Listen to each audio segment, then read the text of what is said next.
This is an event that I'm really, really excited about. We have Christopher Chedeau with us talking about LLMs, everything you wanted to know, but were too afraid to ask. This is going to be a really great session with tons of information. I'm looking forward to learning a lot. But first, I'll start by introducing myself. My name is Michelle Bakels. I'm Program Director at G2I. I work on developer health initiatives, so anything that supports mental, physical health of software engineers.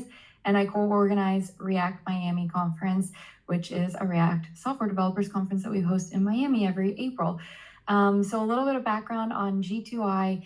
G2I's mission is to create custom talent pipelines so you don't have to. We have a unique approach that combines customizable vetting, flexible terms, and tailored customer service that gives us an advantage. So whether you're hiring for thousands of engineers to work on a complex AI project or highly skilled individuals for your MVP, we can scale to your needs. So right now you can go to free.g2i.co and get one free introduction by our team to a talented engineer in our G2I community. So that's right, no cost for the introduction. And if you like them, you can hire them at no cost as well. We have 4 slots left for this month, so let us prove our quality, urgency, and flexibility. Lastly, since we grew up in the open source ecosystem, like I said, we host our annual developers conference called React Miami in April, so keep a lookout for those details dropping September 3rd. So before we get started, a few rules of engagement. We have 2 different panels on the side. One is for chat and one is for questions. So all throughout this session, feel free to post your comments in the chat. I already see it's moving, so that's exciting. Anything that you think about, anything that you want to respond to in the session that you see, feel free to drop it in there and discuss as we go along. And if you have any questions, we're going to have a live Q&A session with Christopher at the end. So there is a little bubble on the side with a question mark in it.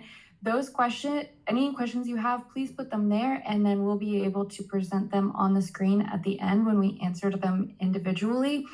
So a little bit about Christopher. He's co-creator of React Native and Prettier, creator of Excalidraw, CSS and JS, Yoga, and the very first React Conf ever. Today he's wearing a Prettier shirt as co-creator of Prettier. He's done a collaboration with Sentry and Syntax FM. So if you guys want to buy the really cool Prettier shirt that he's wearing today, you can go to Syntax FM's website, and $10 from every sale actually gets donated to Prettier to support the project, to support the maintainers. So that's a really great initiative.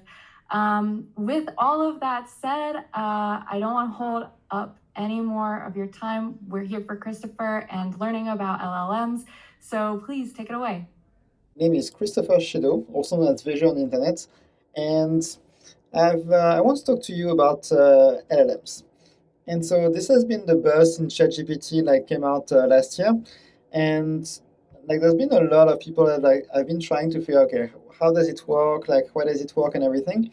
But the literature out there is either very, very technical and scientific and math heavy, or it's very, very approximative and only gives you very, very superficial knowledge. And so my goal with this presentation is to go through a story and really explain you how LLMs are actually working, what are the concepts, without you having to have a PhD in mathematics. And so hopefully at the end, you're going to be able to get enough knowledge so that if you have interest in a paper or a new discovery or new thing around this, to be able to read it and start understanding what it's talking about. So let's start with this. So I'm Christopher, and you've probably seen me more about my front-end work, but I actually had my school at EPITA, and I was part of a research lab called the LRDE, and my major was computer vision and artificial intelligence. And so this is how I really the major I really learned at school. And I want to talk to you about this less for showing off anything, but more to go through the journey. And in this talk, we're going to talk about a lot of things that are not LLMs for half of the content, but don't worry, this is going to be very useful for you to get really an understanding of what LLMs are about. So during that time, I had one class which was on computer vision. And the first thing you're trying to do is to like do a classifier.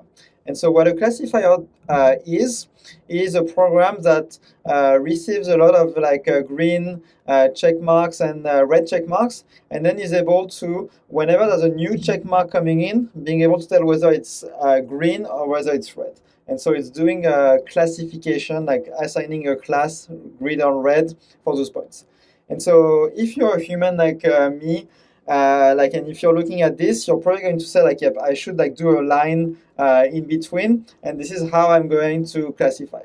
And so this is like the first technique that was developed in the like image classification. Is this, you're basically going to like draw a line between the two. And now like what like this is like a very primitive model. And so in this case, the model is like just the equation of a line.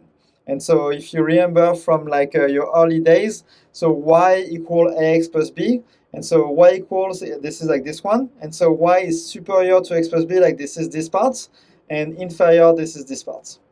And so now you have this this line, and now the big question is, how do you know to draw this line? Like, and why not like this line or this line? And so this is like the first machine learning model that you're going to use is called SVM, and it's called like super vector machine. And so in practice, it takes a bunch of points that are labeled green or red, and it's going to give you those two numbers A and B that form this line. And so this was done in the 90s, and there was a lot of excitement around this, around like, oh, we're able to like have a lot of progress in machine learning.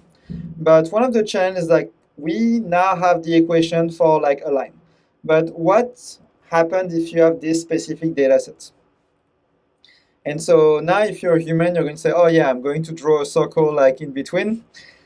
And now this is like the question around, okay, now how can a machine do this? And so in practice, like you can say, okay, yeah, so this is the equation of a circle. And so now I need to figure out like what are R, K, and H. But the issue is like there may not be an algorithm like SVM that actually like finds all of those parameters. And then let's say there are. Now what you need to do is to figure out like, okay, now like this data set looks like a circle, so I need to implement this algorithm. And oh, now this data set looks like a triangle, so I need to implement this algorithm. And there's all of them. And so at that point, like the motivation and the energy around the machine learning like started dying down, because sure it helped like find a lot of more use cases, but there was still like a lot of things that like didn't work out. And the way a lot of practitioners did this was to be like this encyclopedia around like, okay, let's spend a lot of time on each data set and like figure out like what is the right machine learning algorithm and like apply it, and it may or may not work. And so this is like, at that point, this was called the AI winter. And in practice, you can know it's AI winter because there's a little like Windows XP logo here. But being serious, like for like 20 years, like after the 90s, people like started being like disillusioned with AI, and like this wasn't like the hype anymore. And so I joined like the like I had one class which was around neural network. And so the reason I said this is because like now neural network, like everybody knows it's amazing and everything, but in this time, like this was more like a curiosity around like, hey, this is an interesting technique. And so the way it was taught is like neural network is like a network of neurons, and in practice, like one special case of neuron is a perceptron. And so this is like how you represent a perceptron visually, and this is like the actual equation for this. And so in practice, the way it works is like there's a number here between 0 and 1, there's a number here between 0 and 1, and a number here between 0 and 1. And so you multiply A by W, and then you sum with B multiplied by X, and then sum with C multiplied by Y, and then you compare it to T. And so if it's more than T, then it's 1. If it's less than T, then it's 0. And so this is like, this value is like either 0 and 1. And so now if you squint, like all of those ones, all of these ones, and all of these ones, they are like the same equation of a line. And so this is like the equation of a line. And so what's actually happening in practice is this perceptron is the same thing as the SVM, defining a line in space, and in practice saying like, yeah, whether like this is on the left or on the right of the line. So this is like the primitive of a neural network.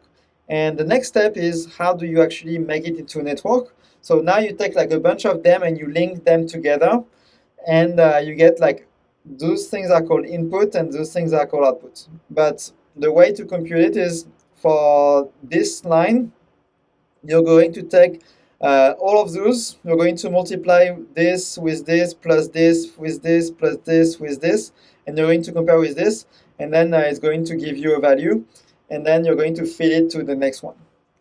And so once you do all of this computation, now you're going to have like a few results. So how does it look like in practice? And so now, like if you're like looking at like the neural network language, all of those values, like the X, Y, and Z, are called weights. And so this is a very interesting thing is, so now with the SVM, you're able to compute like A, X plus B. So you're able to compute two values. And so in this case, for the neural network, we need to compute like a bunch of them. And so one of the very fascinating parts about the neural network is that there's actually an algorithm to do it, and it actually converges into like providing a useful model. And so now let me go through like the explanation of how it's working and like all of the math behind it. I'm kidding. I said like you didn't need a math PhD for this. So in practice, if you're curious, like the proof and the theorem and like how it all works is like super fascinating. But this is like out of scope for this particular presentation. But I'm going to try to explain like what are the ideas. So let's use a very simple example. So in this case, we have an image of a cute dog, and we want the machine learning model to tell whether it's a dog or a cat or a bat or a cow or anything else. So the way we are like evaluating this is we need to convert this image of a dog into initial like inputs weights. So the way we can do it is for every single pixel of the image, what we can do is like this is not like this is a background, so we're going to put 0. And like let's say we're talking like at this pixel, like this is part of the dog, so this one is going to be a 1. And so we're going to do it for every single pixel in the image. We're going to convert it into weights, and then like initial input, sorry, and then we're going to like run the algorithm. So we're going to do like all of multiplication and additions, and at some point, if you do all of this, then you're going to get some values. So in this case, the current neural network is giving us like the first one is 0, the second one is 0, the third one is 0, but the fourth one is 1. And this just gives a number. And so now what we need to do is to like put semantics, put meaning into those numbers. And so for this, we're going to say like the first number, if it's true, like if it's 1, then this is a picture of a dog. The second, this is a picture of a cat. The third, a bat, and the last, a car. So in this case, what the neural network is telling us is it thinks that like this image is a car, which it is not. And so the idea behind this is now like we know that we want it to be a dog. And so what we can do is like assume that this is going to return like 1, 0, 0, 0. So those values are 1, 0, 0. What are the values of all of the weights so that like we're getting the value 1, 0, 0, 0. And so what are value of all of the weights there? And then now we can figure out like what is the value of all of those weights, and then figure out what is the value of all of those weights. And if you do this all the way back, now you're able to get to update the model in a way that like is going to have this particular image of a dog to always give you like, yep, this is like a dog and not a car. Now the challenge with this, if you just do this as is, now the issue is like it's going to say like this particular image of a dog is a dog, but it's not going to generalize because you reset like every single weight. So what we want instead is to like nudge the machine learning model and like the neural network to like give it like say like this is a dog, but not erase all of the existing knowledge. And so for this, what we're going to do is, so this one should be a 0. So instead of setting it to 0, we're going to like remove 0.1 from the existing value. And this one should be like 1, so we're going to add 0.1 to the value. And we're going to do all of this. And so this is like 0.1 is the learning rate. And so in this case, like 10%. So every time we do a new training, we're going to like nudge everything by 10%. So this is like pretty like a big shift. So in practice, like they are usually tend to be a lot lower. But this is the conceptual idea. So now in terms of like if you want to look for this, the process of updating the weights going back is called back propagation. And so you propagate the values backwards. And now the mathematical operation that we're using for this is called gradient descent. And so if you're looking any of those two terms, like this is this particular process of taking a training sample and updating the weights of the model for this. So this was like at the time I was like at school. In order to actually implement this, what we need to do as a human is to solve a lot of equations to figure out like how do you do the backpropagation, how do you do the gradient descent, and for every single neural network and like category and everything, you need to do a lot of manual work to do proofs to and theorems and everything to be able to like figure out like how to hook things together like in a good way. And so what happened is there's after like I left school, there are like two projects that came out, one TensorFlow and one other like PyTorch, and they came up with the concept of autograd. And so the idea of autograd is you as a human, you're going to write the forward pass, like in Python or any programming language. So you're going to like do like, hey, I need to like add multiply and add to get this one, multiply and add to get this one. And then the program is going to like look at your code, introspect your code, and generate the backward pass automatically. And so this is where like the autograd name comes from. And so this has been like a massive boost in terms of productivity, because you no longer have to like do all of this backwards pass like solving equation. You can just say, hey, this is how I want the neural network to look like, and it's going to like do all of the training pass for you. So this is like a lot of the thing I've learned at school. And so now I left school and I ended up joining Facebook. And so this is in 2012. And I joined the photos team, and this is actually the image I sent the recruiter saying I accept the job. So I was like super excited. And the very interesting thing is, like, remember, like we were in AI winter, but when I joined the company, there's a competition called ImageNet Image Classification Challenge, where they give you like a bunch of images of like planes and dogs and bicycles and this kind of thing, and you need to tell like, hey, this is a plane, this is a bicycle, and this kind of things. And so the state of the art before was like 25% error rate, which is like huge, and the data access wasn't even like super complex to begin with. But there's a newcomer coming into town, AlexNet, and they obliterated the competition. So they went from like 25% error rate to like only 15% error rate, like a 10% like boost. And this was like the first time somebody was like reviving the idea of like a neural network for this. And so this diagram is called neural network architecture. And so each of those boxes and like boxes is a neural network. And so they found a way to combine like in many different ways and like complicated ways in order to be able to do image classification. And so it's very interesting that like, oh, now like this is the first time in like 20 years or maybe more then neural network have been used to solve like some new thing. and foreshadowing like this is only the beginning. So if you look at this, this period was like 12 years ago. It was called deep learning because like there was like a many layers, so it was like a deep learning. But this is like the idea. So now why does it work like intuitively? And so in practice, let's go back to the example of like, yep, this is a circle. And why would a neural network actually be able to solve this? And so if you think about it, like the neural network is basically a bunch of lines. So like one line to one line, one line. And so one of the property that is very interesting is you can approximate any shape you want using lines. And so like right now we have like probably like 10 lines. And so you can get a pretty good approximation. But if you put more line and more line and more line, then if you put like an infinite amount of line, then you're going to get a perfect circle.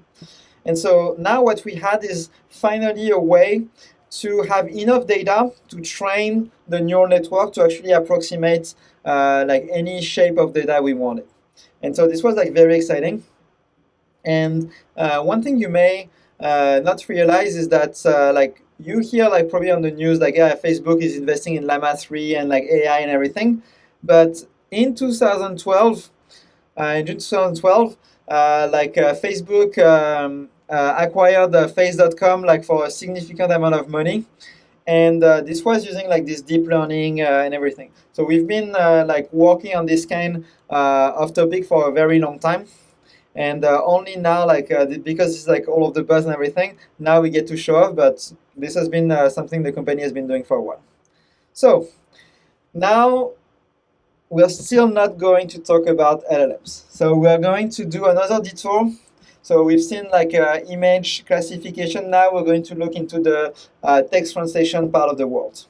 And so the way like if you are in the 2000s, the way to do text translation like automatic was rule based. And so it was basically going back to school and really learning like okay, this is a sentence and like what are the types of words in the sentence, like there's nouns, there's verbs, and like this is how they're being like composed together. And so you got like a bunch of like rules like this. And so what you would do is like build a bunch of those rules in one language, build a bunch of those rules in the second language, and then like manually go and wire up all those translation rules. So now the challenge is like this is very, very like people time consuming and like you need experts for this. And Google came in and said like, hey, we index the entire internet. What we can do actually better, and we can do like statistics-based text translation.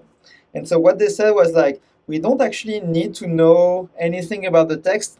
We just need to know like, hey, how often like a word is happening after another word, and then we're able to make actually better translation for this. And so for a while, like there was a war between like those two camps around like, hey, this one is better, and those kind of things. And the very interesting thing that happened is then a few years later, like people started doing like using neural network for machine like for text translation. And so this was a paper in 2017 from Facebook, but like the whole industry like started using this, and as a result, like this actually like outperformed both of them. And so like nobody is ever like doing any of the first two, and they're all doing neural network for this. So how does it work? So the way it works is you start with the input text in one language. So for example, I love Paris in English, and then you want to get the French translation, so j'adore Paris. So now the way like the structure is, so you have one neural network that takes the input text and like create like a intermediate representation, like the meaning of the sentence I love Paris. And then you've got another neural network that takes this meaning and then generate word by word like the translation. And so this is actually like from a paper from Google was called the transformers architecture. And so the transformer is like you got the inputs. This particular like neural network is called the encoder. This like idea of like what the text is called an embedding, and this neural network is called a decoder. And so there's like a little transformer that has nothing to do but like adds to the law. And the very interesting thing, and like I have to give like massive props to the people that work on this paper, is like they were really, really good at marketing. So first, like using the transformers, but the second thing is the subtitle of this paper was "Attention is all you need." So this is a bit cryptic, so let me go through what it means in practice. So if you remember, like AlexNet, this is the architecture diagram around like how they solved it. And the thesis of the transformer paper is like this is like way, way, way too complicated. Like we can do better and we can do simpler. And so the idea is like there's going to be like one encoder neural network, so like one of those boxes, just one. There's going to be one neural network decoder, and then there's going to be like something called the attention. And so we're going to go through the attention, but what they said is like you don't need any of this, just one encoder neural network, one decoder, and the attention, and that's all you need. So massively simplifying everything. So now what is attention? So in the text, in the context of text translation, so this is just a matrix. And so the idea of this matrix is on the input, like every single row, so on every single row, so in this case, like French to English, there's going to be the words in the input. So for example, like this one is like demand set, and adilum, this is a French translation. And now if you look at the intersection, you're going to see the probability that the two words are connected. And so in this case, said is the verb to say, and D is the French equivalent for this. And so you can see like this is like more white, so like there's more probability that is the correct translation. And one of the things to be aware of is in most cases like this goes in the diagonal because like the translation is gone one to one, but in this case like the words in the sentence between the two languages are swapped. And so you can see like, oh, this one is there and this one is there and it's not in the diagonal. And so this is like one of the things that's been very useful for text translation is like this particular like matrix. If you start learning it, now you're able to see like how do you translate the words. So we went through a lot of things like image classification, like text translation, and finally we're going to talk about LLMs. Yeah, I know it took a while, but LLMs is the transformer with all of the two neural network and everything, but there's one twist with the attention. Instead of having attention where like this is the input language, this is the output language, there's a notion of something called self-attention. And so in practice, what you have is the inputs and the outputs together, the same one. And you may think like, okay, this is like weird, like why do I need this? Like doesn't make any sense.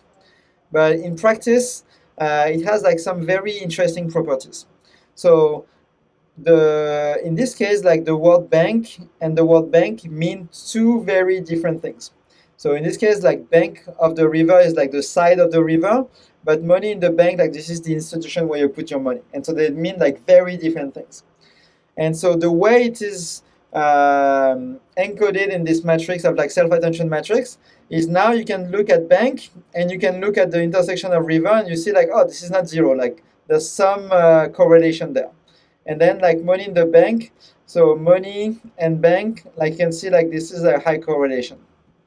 And so now what it means is like it's able to understand like there's a correlation between bank and the other words, and able to like start making sense of this sentence is about like money, and this sentence is about like water, and like now the neural network is able to learn like more concepts around this. So now that we like have an idea of like how like LLMs are working, I want to go like through every single step of the along the way. So what's happening is we start with the beginning of sentence. So like this is your prompt if you've been using LLMs. So I love Paris. So now you have an encoder neural network. So you're going to do like all of this math and everything. And what you're going to get here is an embedding. So this is like a representation of this sentence. And then the next step you want is to use like next word prediction. And so the best use case I can think of to explain this is like Google. Like if you're typing something on Google, like how do you convert? Then you have like a bunch of autocomplete suggestion. And so this is like how it works for LLMs. Is you start with I love Paris, and then it's going to like compute a probability for every single possible word in the dictionary and say like, oh, in the word in coming after is like 70% probable. The word with is 10%. The word arm is like, yeah, like almost never happening. And so in this case, so I love Paris. Now you want to select the next token to like do the next generation. And so in this case, like there's a bunch of results, and the first thing that comes to mind when you want to do this, okay, I'm going to pick the most likely one. The challenge is like empirically, if you try to do this, then the LLM is going to go into a loop, and is never going to it's going to repeat itself infinite, and it's not very useful. And so what people have figured out is like you want to take some of the most likely tokens, and then flip a coin, and then like pick some of those. And so if you've used an LLM, there's two parameters you can play with, like P and K. And so let me explain like how it works. So for P, this is called percentage. And so the idea is you're going to take like, in this case, 80%. So in this case, you're going to start summing this 70%, this is 10% up, that's 80%. So you're going to take those two, and then you're going to sum the probability. So in this case, like it's 80%. And then you're going to generate a random number between 1 and 80. And if it's more than 70, if it's less than 70, then you're going to like use in. And if it's more than 70, you're going to use with. And so the other one is top K. So in this case, like this is just a number. So you get like the 4 most probable ones. So in this case, like those 4. And again, you're going to sum. So 70, 80, 83, 84. So you're going to flip a coin between roll a dice between like 1 and 84. And then if it's like before 70, this one, before 80, this one, before 83, this one, and before 84, like this one. And so this is like how you generate like one token. And then what you do next is like you start, once you've generated the first token, then you do like I love Paris in, you do the embedding, you compute all of the possible tokens, and then you've got this, and then you select like spring, and then you keep going. And so this is like your generating token. And so this is where like the name generative AI comes from. This is like the generating tokens. And so if you hear generative AI, Gen AI, like this is like coming from this. So this is how at this point you've like seen everything that needs to be thought about to implement the inference part. Like how do you actually compute the results of a trained model? And a lot of people think like, oh, this is complicated, this is crazy, like I don't know like how it's working and everything. But in practice, it's not. So like there's this really nice project called llama2.c from Kabarthe, where he re-implemented like Llama 2, like the full Llama 2 that you can like the stock one, and in one C file with 0 dependencies, he was able to implement the inference path. And when I say like 1,000 line, like I mean it. Like he put like comments in it, like he put like empty line and everything. So like this is not a lot of code.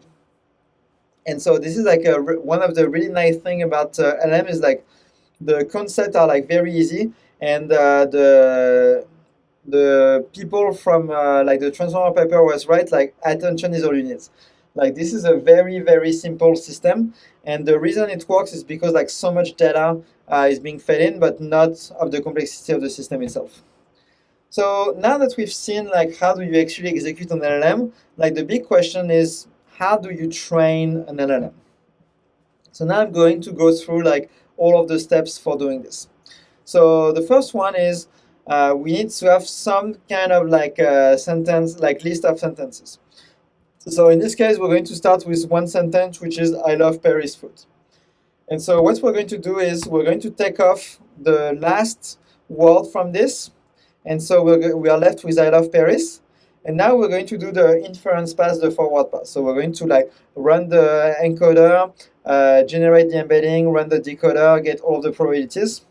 And now, because we know that from the sentence we had in the beginning, the word food was coming next, now what we can do is we can do the back propagation.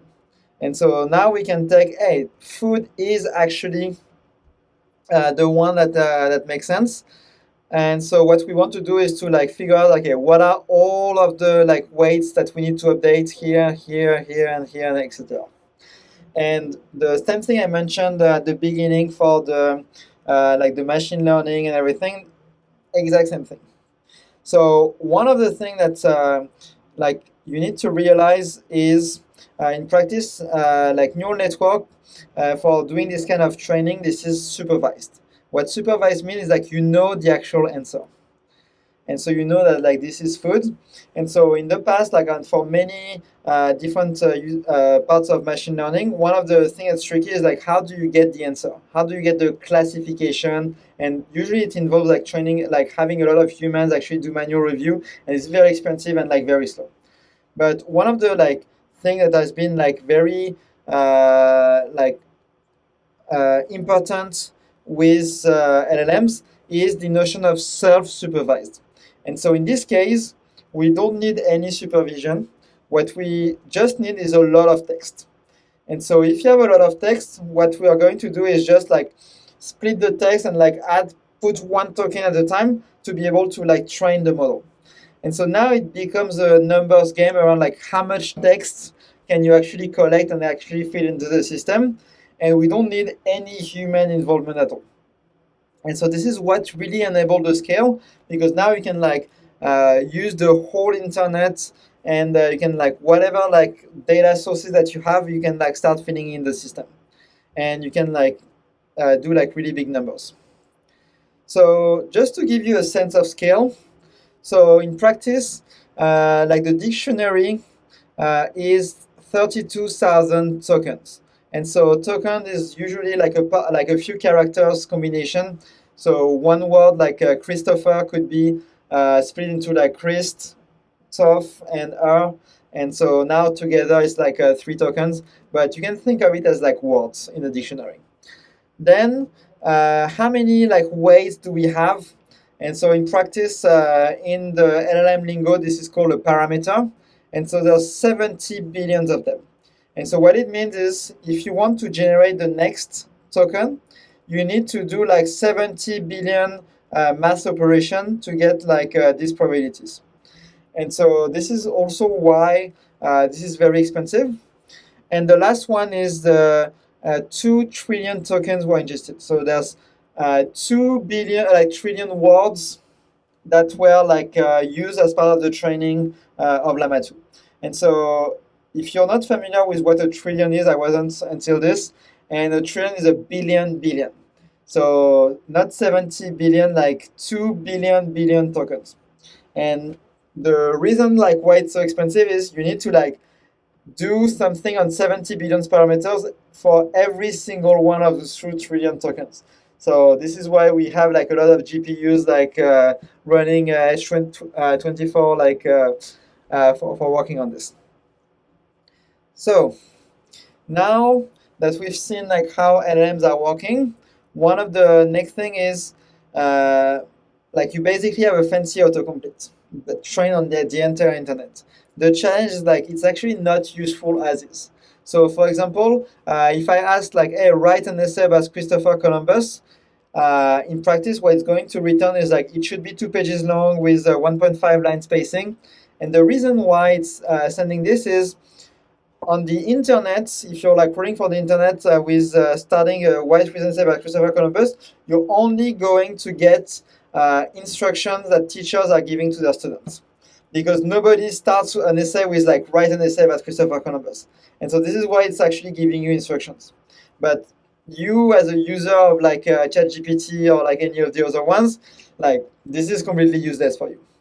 And so what you want instead is like, hey, like please actually write me an essay like Christopher Columbus, A Complex Legacy, like this was taken from Wikipedia. And the good thing is you can actually teach the model like, hey, when somebody says write an essay, like how do you give it the structure? And so for this, again, like the way the machine learning model, the LLM works is by autocomplete. And so what you can do is like give a few examples around like, hey, write an essay about Christopher Columbus, and then you actually write, like give the essay. And you can like what's called is like you can start fine tuning the model with like all of those examples. And one of the magic of LLMs is like if you give it like a few examples, it's going to be able to like, oh, now if you don't say write an essay about Christopher Columbus, but like please like create a paper around Christopher Columbus through the embeddings, it knows like create a paper and write an essay like means roughly the same thing, and so it's still going to be able to like do the thing that you want it. And so one example for this is in practice, Llama 1 was not instruction tuned when we open sourced it. And so what that means is that it was just like an autocomplete from the internet, and it was like pretty useless. But what the people at Vicuna did was they collected 80,000 question and answer pairs from Shared GPT, which is a website that collected like, hey, people sharing interesting prompts and results from ChatGPT, which is instruction tuned. And then they fine tuned Llama, like so they trained Llama 1 with those 80,000 questions, and it basically made Llama 1 able to answer like all of the questions you wanted and like be a useful model. And so now, if you think about it, like 80,000 is like almost nothing. We are talking about like billions of billions, and like $300 is also nothing to train compared to like the amount of time it and research it took to train Llama 1. And so with very little changes to the machine learning model, like we were able to like actually make it dramatically more useful. And so this is where like the idea of fine tuning comes in. Is you take like basically this massive LLM like world language model like knows everything about the internet, and now like you're starting to like tweak it to like your specific use case. In this case, like a chat application. And so the way it works, like, is exactly the same as the normal training operation, where like, hey, we are feeding it like the example that we want, and then we update like all of the weights and everything. Now, as I mentioned, like this is very expensive to do this because like there's 70 billions of those weights, and in practice, like as we've seen, like we only need like 80,000 examples, so like we don't need to change all the weights to actually like tweak it. So the first like optimization that we can do is to like freeze layers. So instead of updating like all of the weights to the beginning, we can just update like the last layer, for example. And so just doing this like really helps reduce the expensiveness of doing this with like very similar results. And then the second one, which is like very like interesting and fascinating, is LoRa, low rank adapter. And so the idea is you can think of all of those weights as a big matrix, with numbers and everything. And there's one interesting technique that happen like exists with those big matrices is principal component analysis. And so the idea is like this is like the 70 billion parameters, and you want only a matrix with 1 million parameter. And so what you can do is do principal component analysis, PCA, and ask, okay, where is the most important information in those 70 billion? And please map it to only 1 million. And so this is like a lossy process where like we cannot like have the full fidelity, but in practice, like because we're not changing fundamentally the nature of the model, it actually works pretty well. And so now you can have like a fine-tuned model which is only 1 million parameters, or like very very small, and use it with the big machine learning model. So what you can do is to train this small one, And then when it comes to inference, when it comes to actually executing, you execute the big one, you execute the small one, and then you merge the two results together. And so now you're able to have a fine-tuned model like very cheaply. And now if you want to have like 20 different fine-tuned model, you don't need to have like 20 different machines and like sending like those big models and everything. You just have like one base model, and then you like just send like the 20 small ones whenever are needed. So this is like a very useful technique, and hopefully like if you see Laura mentioned anywhere, like you now understand like how it works.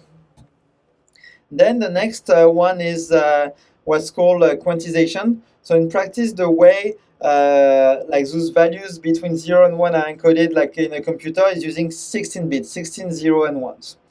But one thing that that was found is like you can actually reduce the number of bits to use, and it doesn't degrade the model that much. And so it's still like going to be like worse than like the full one with all of the weights and everything. But it may be like, oh, you divide by 2 the storage, but you only reduce it by like 10% of the accuracy. I don't know the numbers, but it's kind of thing. And so, for example, llama.cpp that is able to run llama like in phones and everything, like from 16 bits, reduce it to 4 bits, and like still give like reasonable results. And so this is like one of the very interesting thing with the like those large language models is you're able to like really shrink it and still get a useful model out of this. And so the training and like being able to like the model like find the really essential piece is actually working really well. So now you've seen everything that has to do around like how the LLM is working like inside of this, and we've seen like the math, and we've seen like how do you do the inference, how do you do the training. Now I want to spend some time explaining some of the techniques you can use the LLM that are not just like outputting something using ChatGPT. So the first one is very interesting, is search. And so in practice, one of the things you can do is take like the search query that people are doing. So for example, like what is Presto? And then go all the way up to the embeddings. And then stop. You don't do the next token generation. And so now you get like an embedding, which is a representation of like what this sentence means. And then what you can do is you can like you usually have like a like store of the data. So in this case, like a wiki or like docs or anything. So in this case, we have like Presto is the SQL engine for the data warehouse. And so like when you index like all of your documentation, you can start generating the embedding for this, and you can do it for like everything.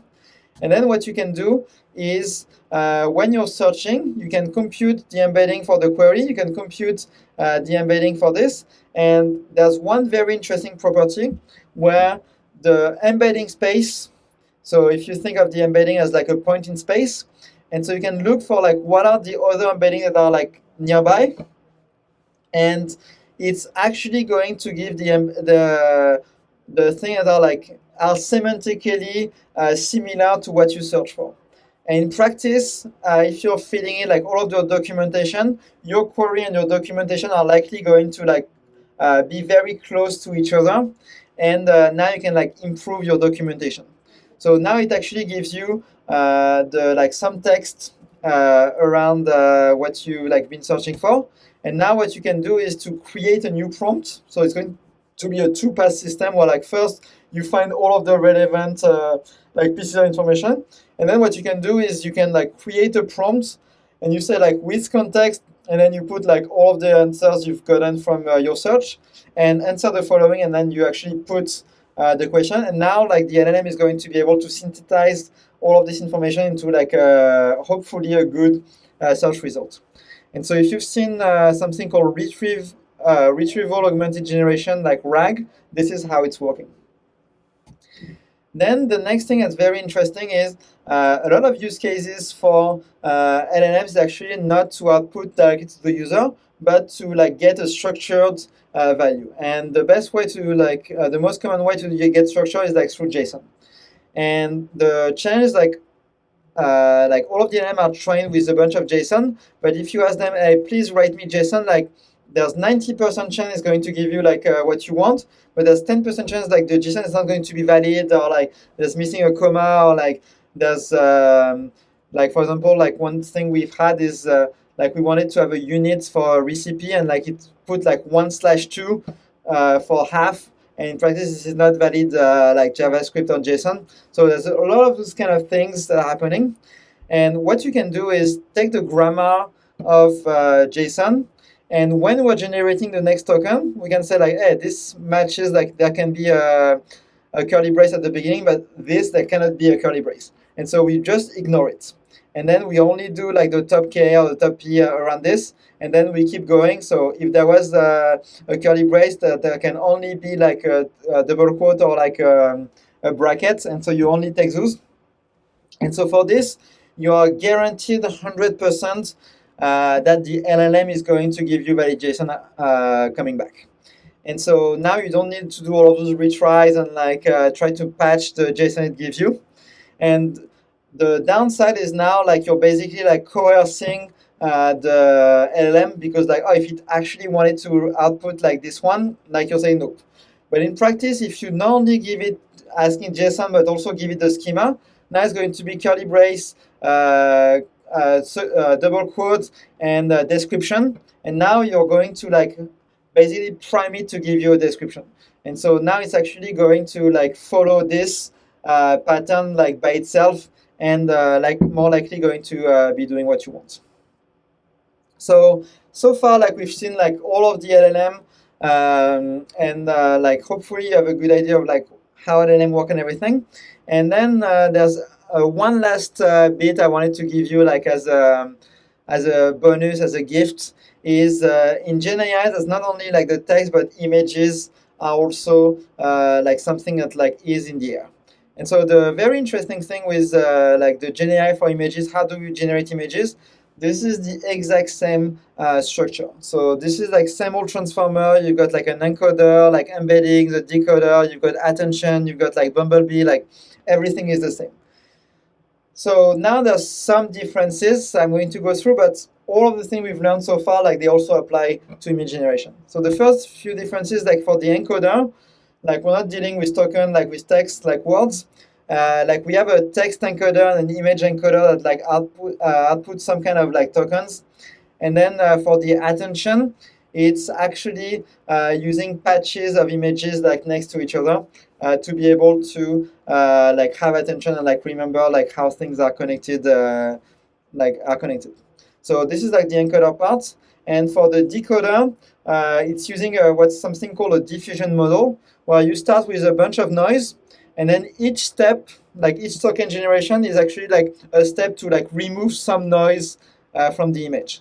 And so in this step, like you can barely see the guy, and then at the end, like yep, like you can see the person walking. And like it seems like magic and everything, but like this is literally like the same process.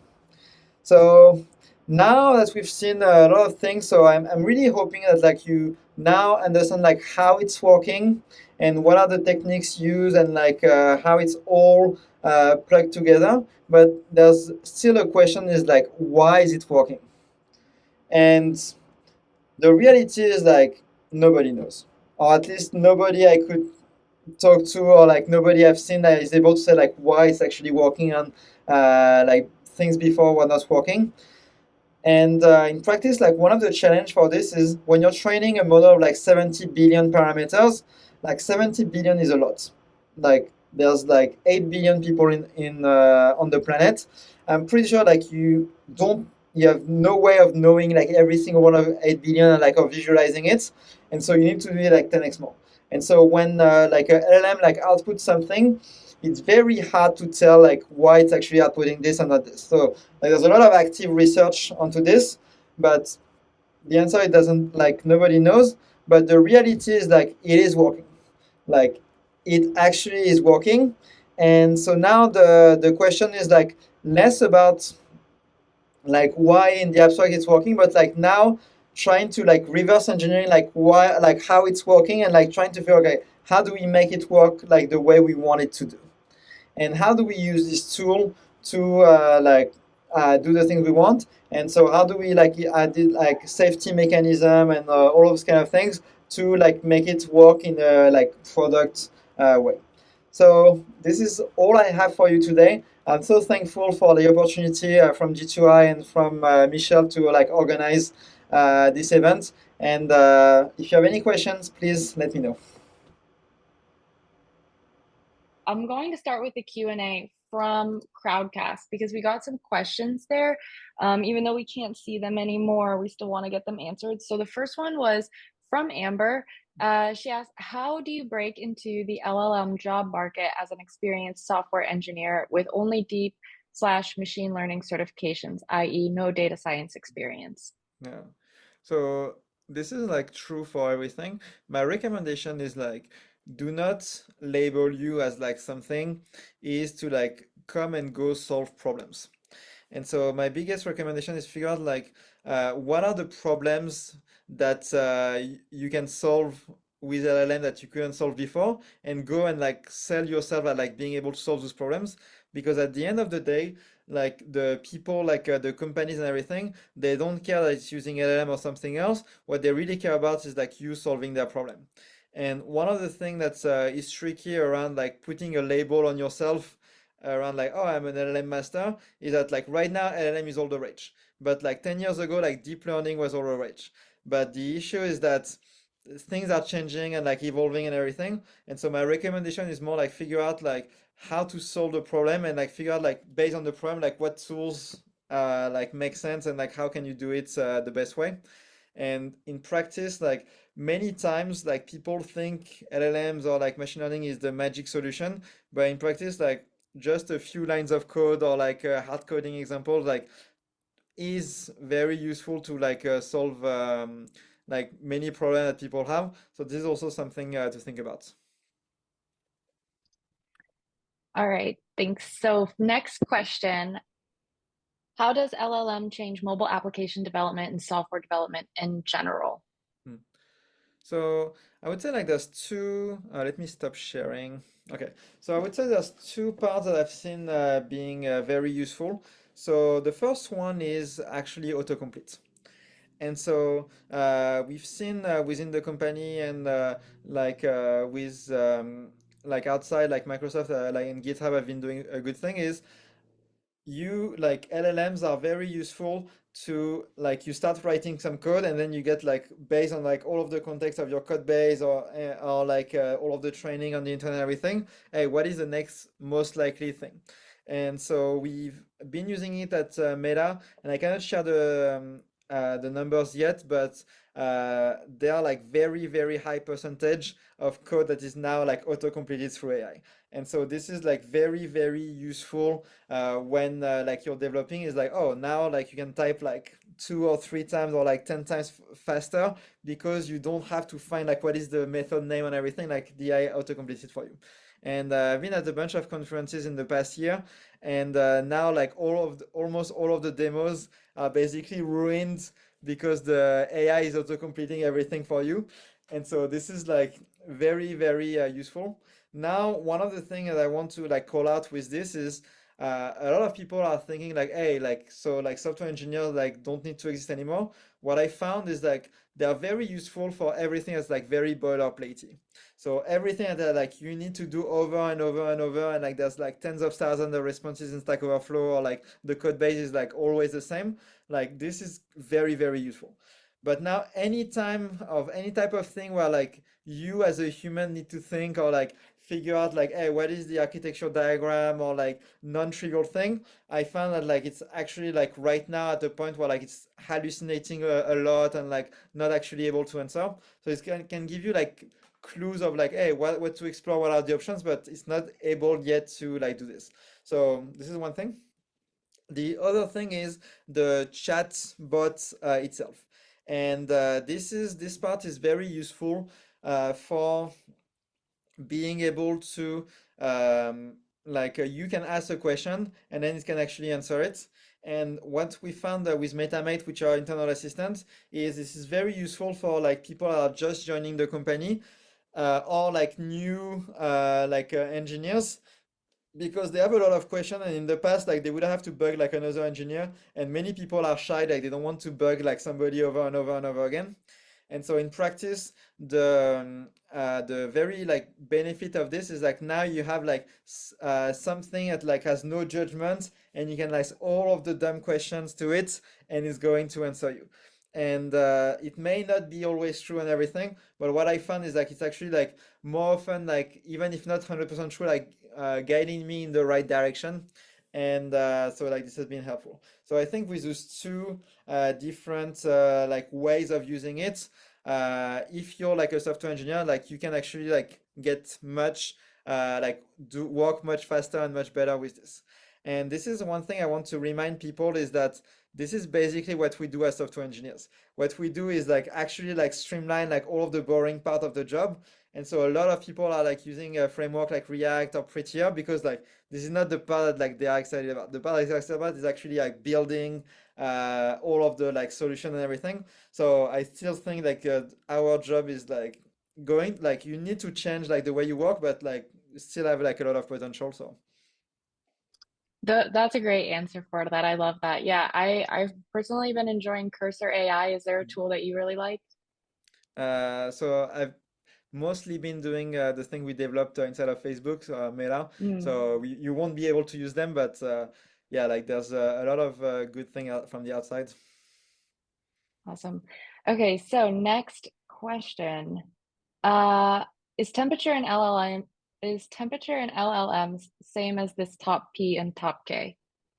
Yes, so in practice, temperature is at the beginning, like you look for like a very wide range of answers with top P, and then as the sentence progresses, now you reduce it.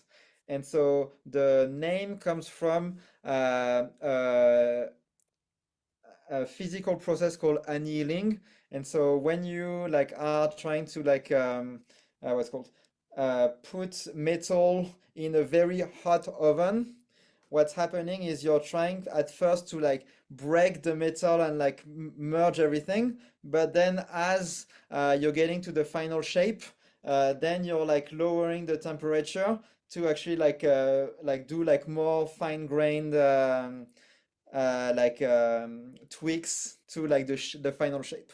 And so this physical concept is called annealing. And in machine learning, they realize that like lowering the temperature and to like first explore a lot of things and then like narrow down to what you want is called simulated annealing. And this is like how they've been able to like make a lot of great progress in machine learning. And so they use the naming for this with LLM. And so in practice, this is like very interesting with like technologies. Like there's all of those words that are coming from like many stages of evolution. And then when you just learn like LLM for the first time, you're like, okay, what is this temperature thing? But now you need to do some archaeology to like trace back like all of the steps around this. Interesting, interesting. Awesome. So, the next question that we have is Vicuña better than Llama 2 in other languages? So in practice, so Vicuna was made for Llama 1 that was didn't have instruction tuning, but Llama 3 and Llama 2 and Llama 3 we have done the work of doing instruction tuning. And so in practice, the like we don't need to use Vicuna anymore. And the other thing that is like a bit dodgy legally or like ethically with Vicuna is like it's actually using ChatGPT to train the model. And in the clause of ChatGPT, they have a clause that says like you cannot use the output of ChatGPT to train another model. And so it's legally unclear like whether like people should be using it or not. And the good thing is Llama 3, we just dropped this clause from the open source version. So now you can use Llama 3 and you can like train whatever model you want with it. Great. So, next question. Interesting. Thanks for the context on the legalities there too. Um, how do LLMs answer a prompt based on context and not only the last word? And how does memorizing work? Yeah. And so in practice, the way you looked at the diagram around the LLM is like we have the neural network, and the neural network, like all of the input is actually like the entire sentence, and this is actually the entire context window. And so I just use like 3 or 4 letter like words inputs, but in practice, like the context window that we have now are like 1,000 words or like 32,000 words or like 100,000 words. And so the way we train is like we chunk all of the input that we give in those like multi-thousand words windows. And so now what it does is takes those like 10,000 word window minus one, and then like train 10,000 words, and then the next one, and then it drops the first one because like it only has like 10,000 window. And the very interesting thing with the context window is like this is both for the input and the output. And a lot of people don't realize this, and this is also like why a lot of the LLM have like 2 different pricing model for like the input token and the output token, is because the output token is actually like every single output token you need to generate, so you need to go through the full loop, while like the input token, like they don't like they are more expensive for generating the output, but like you don't need to iterate through them to get output. So they have a different pricing model. So I hope it answers the question, whoever asked it. That question was from Adam. So, Adam, if you have any follow-ups that you want to, yes, he said thank you. Yeah, great. All right. So, can you explain why hallucinations happen and why they can't be avoided? This one's from Yeah, Rodrigo. that makes sense.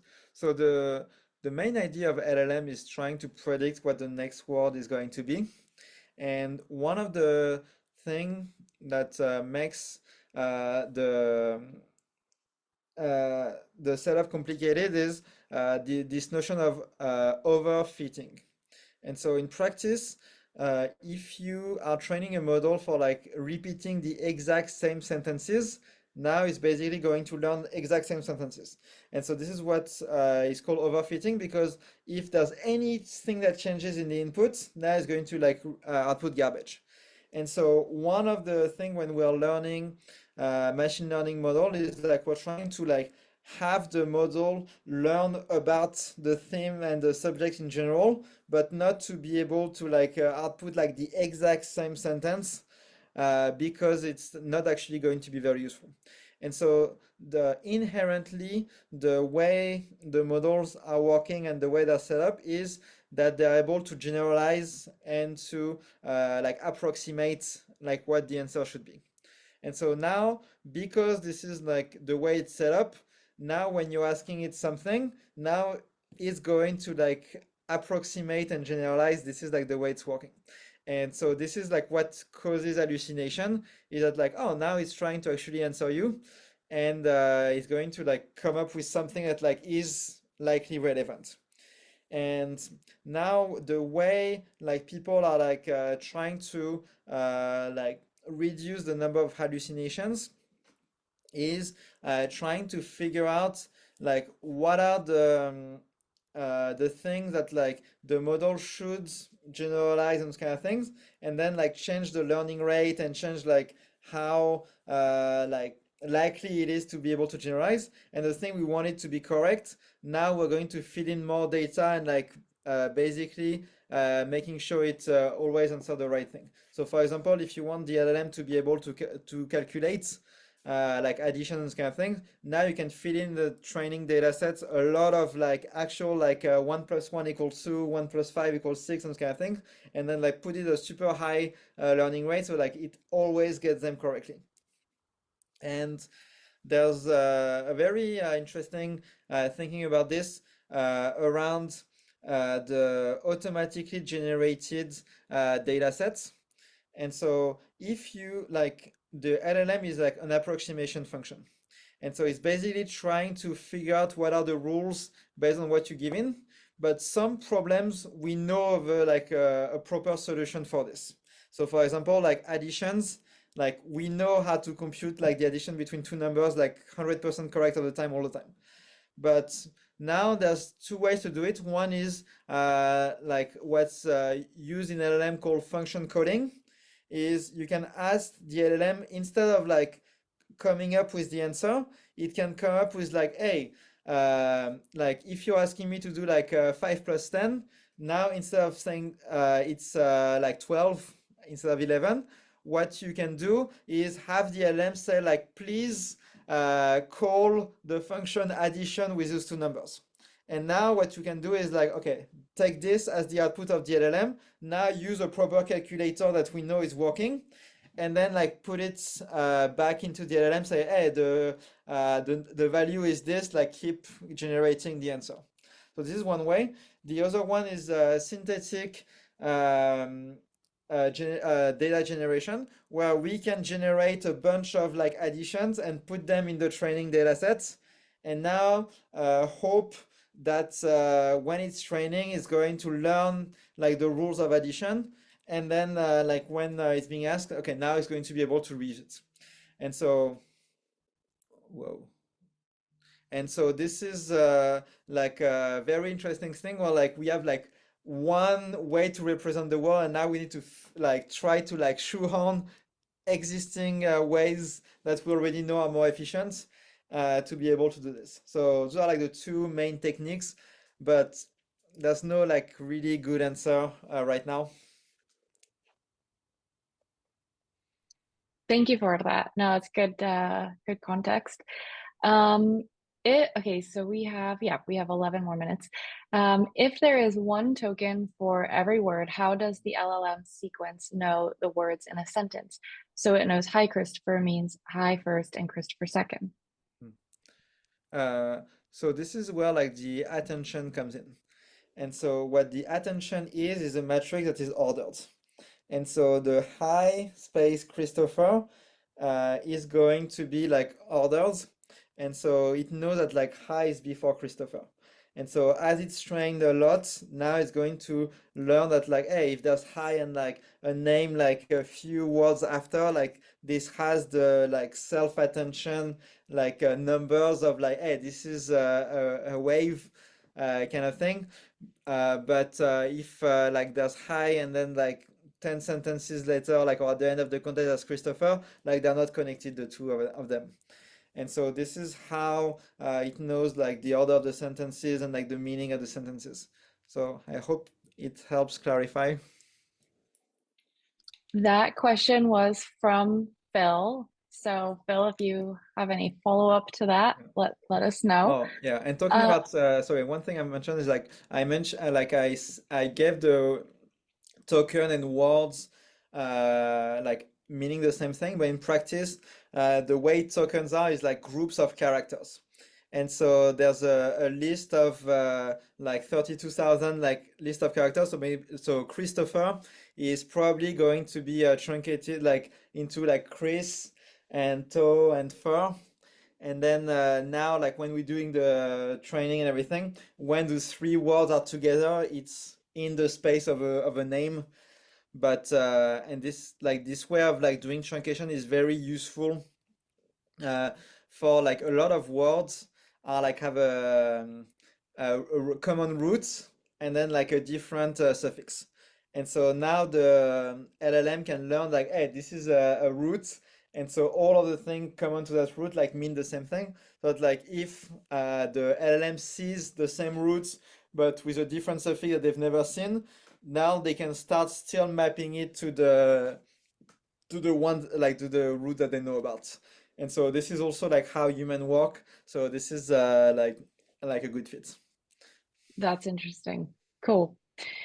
And Phil also said that it makes sense. So that's good. All right. So other than using assistants, what are improvements to LLM you expect for the future?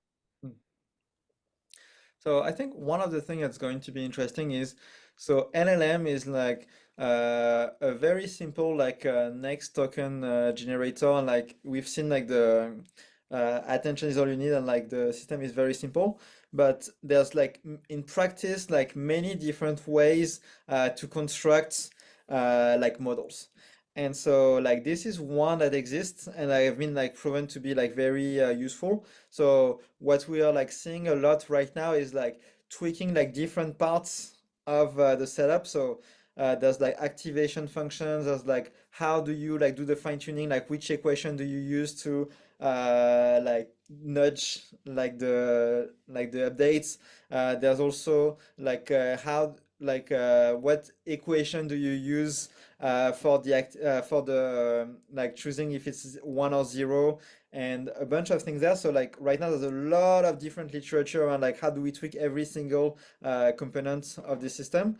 But the other thing is there exists many different other like completely different architectures of like how do we like do machine learning. And what I expect is like right now that we've seen that like if we throw in a bunch of data on this one like deep learning architecture is working, but there may be other kind of architecture that like have been in the drawer and like now can actually work because we have so much data. And so there's probably going to be like work there and like some of them are going to actually be useful and successful. The second thing is like around the optimization. Right now, like we are using GPUs because this is like the best fit we have, but there's a lot of hardware vendors that are building like specific silicon for doing all of those matrix multiplications in a way that like outperform by like a significant amount the actual like training or inference cost. And so this is like right now, one of the things with LLM is like it's very expensive.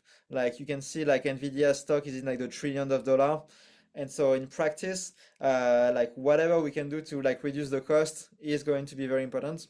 So all of this is like more in the like the weeds of the LLM, like how do they work, how do they like how do we run them. But the second part is going to be the use cases, and I think this is like the place where I'm like very bullish is I think right now like the space we're in is like we have a new toy, but we don't know how to use it. And so like a bunch of people are playing out on everything. And now we're starting to see like patterns around like the RAG for internal search, around like image generation and this kind of things. But like there's probably like if you like look in 10 years, like going to be like big products that are going to be like helpful in our day-to-day lives that we haven't like really figured out how to like play and build together.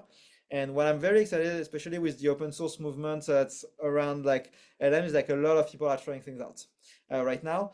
And like this is like a lot of people are like actually seeing like interesting thing. And so now it's more about like where like the product minded people can really like help. And so one example for this is like somebody is generating photos of like profile pictures with like, hey, if you want like a very like professional looking, what you can do is like give a few photos of your face, and then you can say, hey, I want to like be in a suit with the background of G2I and like conference like, and now you can generate this. And so I think like this is one example, and everybody needs like when they are putting things on their resume like a photo of themselves, but they probably don't have like a professional like way to do shots and everything. So I think this is going to like this kind of use case is like very niche, but this is the kind of thing I think now with all of the LLM engineering like can start like happening, and I expect to see like more and more in the next few years. And yeah, I'm really excited about how it's going to look like in 10 years. Yeah, that's really interesting. That headshot generator is fascinating too, and it is a great use case because I mean, if you need this headshot for your resume, and like it used to be either that you find the most acceptable picture, which you're probably not happy about, or you like go somewhere, you have somebody take a picture for you, like you have to set up a whole thing, Mm. ask your friend to take your headshots for you. It's like such a pain. But just throw a couple of photos together and have it generate one for you, and it's good enough. It's good enough. So yeah, very cool. This is going to be the last question because we're running out of time. I don't think we missed too many, but we want to end on this big existential note because how can we resist? But do we need to worry about our jobs as developers being replaced soon? So my answer for this is like, I don't think so. Now the job is going to be different. So my recommendation is like it's very unlikely that people are going to code without LLM to speed up their process in the future. And so if you're not using one, like you're probably going to be slower than most other people. And like, okay, now your job is probably like not like you're going to perform less than your peers and like people are going to pay you less and everything. But I think that like this is more going to be like a tool that helps you like solve the problem faster, more so than like actually removing you. And I know there's a lot of like people right now that are doing like AI developers and everything. But like it's been a year since like the initial demo and everything. And right now, like I'm not seeing like this is promising. Like sometimes it works, sometimes it doesn't work. But like overall, for trivial tasks, it like sometimes work, but for like more complicated, it doesn't. And I think there's going to be need a lot of more breakthrough to actually like fully automate the job. But this is also like related to the complexity of like the work. So for example, like if your main job is to take a screenshot from a designer and like turn it to HTML, like this part is like probably going to be like mostly automated. And we've seen like things like v0.dev that is able to like generate like really complete like UIs and everything. Now, actually, like wiring up inside of a proper company code base and like setting up the data store and everything, and like fixing all of the bugs that are coming and everything. Like, I'm not seeing this, but maybe I'm wrong. But yeah, I think, and this is the thing is like as developers, like we are basically like automating everything we can. And so like this is going to be the next thing. So for example, like before Prettier, like people were like formatting everything themselves manually, and now with Prettier, like they just press save, and then like it's like reformatted. And I don't think this killed any developer job. And if anything, like all of the developers are now like more productive and like, oh, now they're being paid more because they're able to deliver more value. And same like before like React came in, you need to like wire up all of the event. There was a lot of bugs and everything. And now like, oh, all of this class of issues is gone. So I think as long as like you're like going to like start using it and like using it in that workflow to be more productive, like I think you should be in good shape. I agree with that. And it does paint a more hopeful view of the future. I'm excited. I love using AI coding. It took me a while to develop that muscle, but I mean, even the other day I used it just to write a ternary and I was like, whoa, Michelle, I think you're getting a little too comfortable. But it does, it makes you move so fast. And that's really important to deliver value to the business. So thank you again, Christopher, for this amazing session. We'll get the recording to you guys via email ASAP, and then I'm sure we're going to share it all over G2I as well. So with that said, thanks everyone. We really appreciate your time, and we'll see you for the next one.